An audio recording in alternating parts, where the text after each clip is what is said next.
Chilli garlic tomato sauce வீட்லேயே எப்படி செய்கிறதுன்னு பார்க்கலாம். எனக்கு ஃப்ரெஷ் ரெட் சில்லிஸ் கிடச்சிது, அது எடுத்திருக்கேன். பெரிய சைஸாக இருக்கிறதுனால ஒரு 8 கிட்ட எடுத்திருக்கேன்.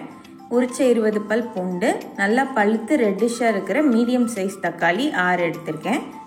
நீங்கள் காஞ்ச மிளகாய் யூஸ் பண்ணுறதா இருந்தால் சுடு தண்ணியில் ஊற வச்சுட்டு நல்லா சாஃப்டானதுக்கப்புறமா யூஸ் பண்ணிக்கோங்க. பேனில் கொஞ்சமாக ஆயில் சேர்த்துட்டு எடுத்து வச்சுருக்கிற பூண்டு, மிளகாய், தக்காளி எல்லாத்தையுமே கட் பண்ணிவிட்டு சேர்த்துக்கலாம். தக்காளியில் அந்த சென்டர் போர்ஷனில் இருக்கிறத ரிமூவ் பண்ணிவிட்டு சேர்த்துக்கோங்க. எல்லாத்தையும் மிக்ஸ் பண்ணி வேக வச்சுக்கலாம்.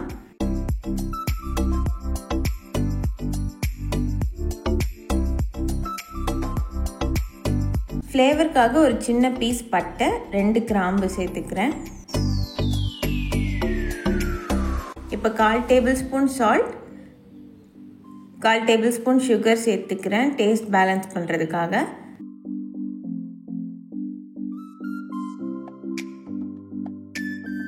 சால்ட் சேர்த்ததுக்கப்புறம் வேகமாக தண்ணி விட ஆரம்பிக்கும். அப்பப்போ மிக்ஸ் பண்ணி விட்டுக்கோங்க. இந்த சாஸ் யூஸ் பண்ணி chilli baby corn recipe already share பண்ணியிருக்கேன். வீடியோ லிங்க் டிஸ்கிரிப்ஷனில் இருக்குது, செக் பண்ணி பாருங்கள். இதை சாஸாக யூஸ் பண்ணி கூட நிறையா ரெசிபிஸ் பண்ணலாம். இல்லைனா ஃப்ரெஞ்ச் ஃப்ரைஸ், கட்லெட், மோமோஸ் மாதிரியான ஸ்நாக்ஸ்க்கு டிப்பாக கூட யூஸ் பண்ணலாம். இப்போ 1 table spoon vinegar, 1 table spoon தண்ணி சேர்த்துக்கிறேன். உங்களுக்கு திக்காக வேண்டான்னா 1/2 கிளாஸ் வரைக்கும் நீங்கள் தண்ணி சேர்த்துக்கோங்க. எல்லாத்தையும் நல்லா மிக்ஸ் பண்ணிவிட்டு தக்காளி பூண்டுலாம் நல்லா வேகிற வரைக்கும் கொதிக்க விட்டுக்கலாம். இப்போ நல்லா வெந்து ரெடியாக இருக்குது. ஸ்டவ் ஆஃப் பண்ணிவிட்டு ஆற வச்சிடலாம். கம்ப்ளீட்டாக கூல் டவுன் ஆனதுக்கப்புறமா மிக்ஸி ஜாரில் சேர்த்து எவ்வளோ ஸ்மூத்தாக அரைக்க முடியுமோ அவ்வளோ ஸ்மூத்தாக அரைச்சி எடுத்துக்கலாம்.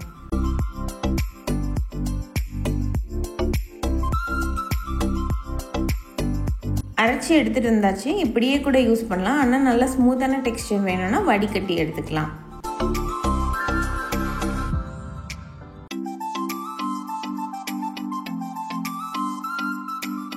திக்காக இருக்கிறதுனால ஒரு ஸ்பூன் இல்லை ஸ்பேச்சுலா வச்சு மிக்ஸ் பண்ணிகிட்டே இருங்க, அப்போ தான் கீழே இறங்கும்.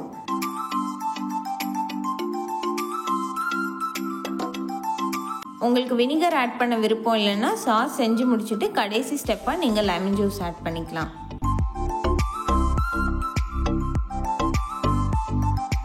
இதில் மிச்சம் இருக்கிற சக்கையை கார சட்னி பண்ணுறதுக்கு யூஸ் பண்ணிக்கலாம், வேஸ்ட் பண்ணிட வேண்டாம். சாஸ் நல்லா ஸ்மூத்தாக கிடைச்சாச்சு. இது ஒரு பேனில் சேர்த்து 2 to 3 மினிட்ஸ் சூடு பண்ணிக்கலாம்.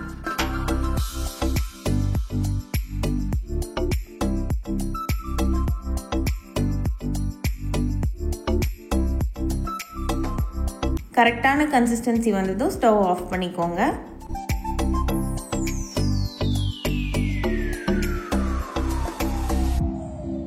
இதை எப்படி செக் பண்ணலான்னா ஒரு பிளேட்டில் கொஞ்சமாக சாஸ் எடுத்து வச்சுட்டு லைட்டாக சரிச்சு பாருங்கள்.